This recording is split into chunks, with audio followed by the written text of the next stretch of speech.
Hello. Little update on interpretive tests. Some thoughts on it. I don't think I've covered them in this yet. This is one of the 4 groups of tests we have now in Skate Canada. Interpretive tests, dance tests, skills tests, which hopefully will be phased out at some point, and free skate tests. What? You can't hate me talking that much. She got to leave as soon as I started doing a video. Poor thing. So interpretive tests are basically... Poor thing. Interpretive tests are basically freestyle tests, what you see on TV, but without the jumps or spins. I know for ISU, for Worlds, for the International Skating Union, interpretive tests, you need 1 jump and 1 spin in it. But I've had judges remark that they'd rather, in Nova Scotia and Canada, if there were no jumps or spins in it. They're generally seen as just fillers and don't add to the content or theme of the solo.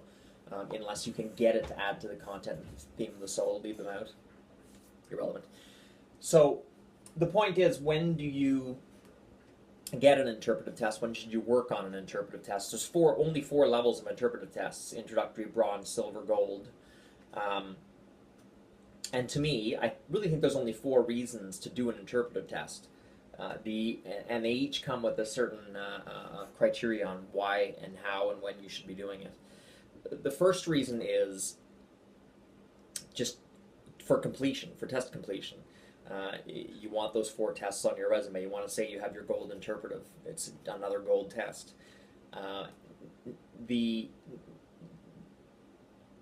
Now, there's no reason to start interpretive tests early if that's your reason for taking them, which is, I think, the best reason to take them.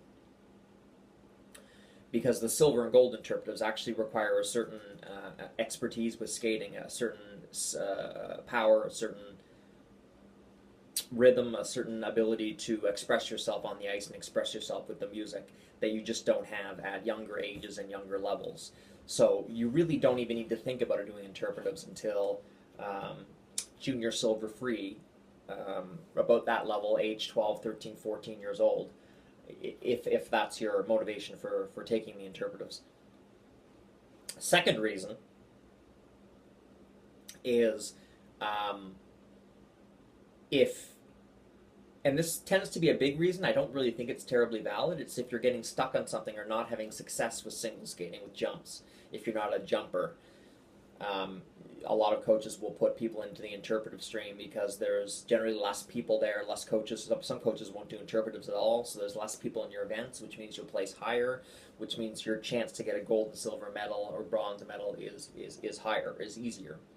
I don't really consider this valid because, or not terribly valid, because often, unless you're skating enough times a week to try to work at the things that are blocking you in jumps, in free skate,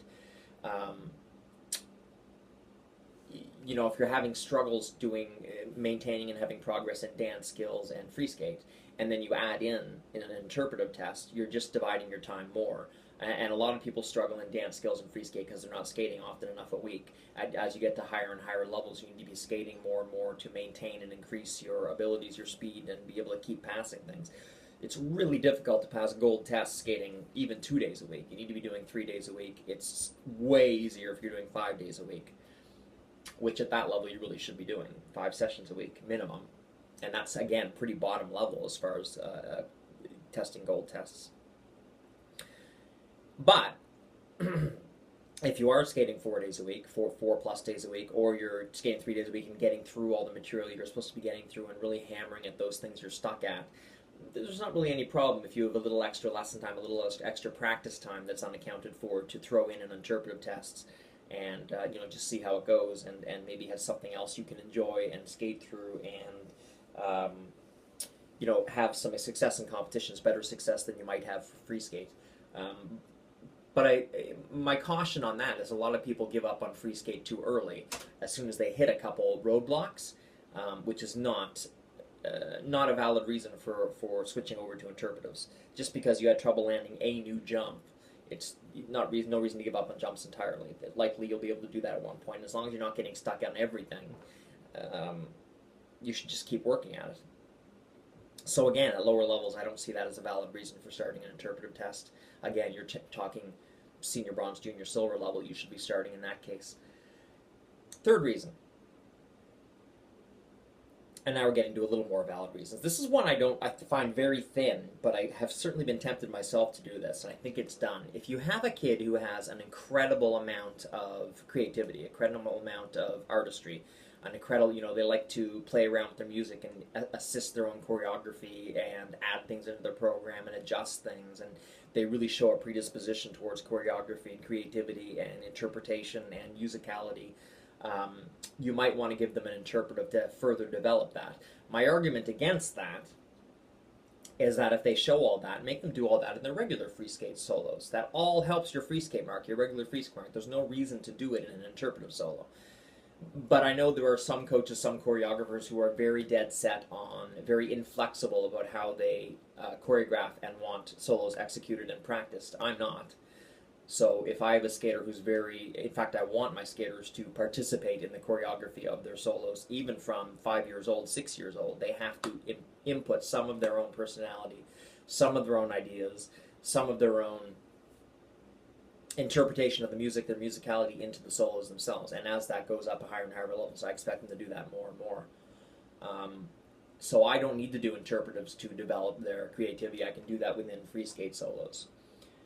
But again, if you're skating 3 or 4 days a week and you have extra time and the skater wants to, loves a piece of music and wants to skate to it and you don't think it's suitable for a free skate test, they might find it extremely motivating and exciting to just be able to play around with this 2 to 3 minute piece of music and eventually test it if it ends up going in that direction. So it's not an invalid reason to have an interpretive, but it's a very rare one. And the last reason, which is almost the opposite of the third reason, and it's what I consider the most valid reason, is if you're very bad at interpreting music, hearing music, timing your skating to music, changing your rhythm and your flow and your tempo through as your music changes, expressing the theme or the what's the word? The meaning, the intent, the emotion, the attitude of the music you have, then, especially if you're a competitive skater, you need to be able to do that. So it might be extremely helpful for a competitive skater or somebody juvenile, pre-novice, to start doing interpretives in order to try to develop their sense of musicality, their ability to listen to music and pay attention to the music, their ability to skate with the music instead of skating while the music's on, which is not going to help their score much. They really have to be able to express the music from beginning to end as they skate the solo. And I have actually done that in my solos. I've had one competitive skater who was having a very hard time raising her second set of marks, her program component marks. So I had her run through her introductory bronze and I think eventually silver interpretive in order to try to expose her to different kinds of music and different kinds of moving and different kinds, thinking more about the expressing the music than about the jumps and the spins, which a lot of people really get focused on and obsessed with. And really they're only kind of half the solo. The other half is being able to demonstrate and express that you understand and can skate to and move to music.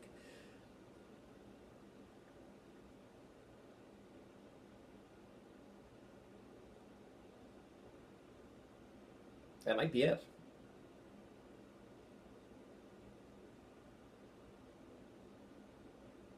Oh, so I should say my personal rules for having an interpretive solo is definitely you have to be landing an axle. You have to have passed all your preliminary tests.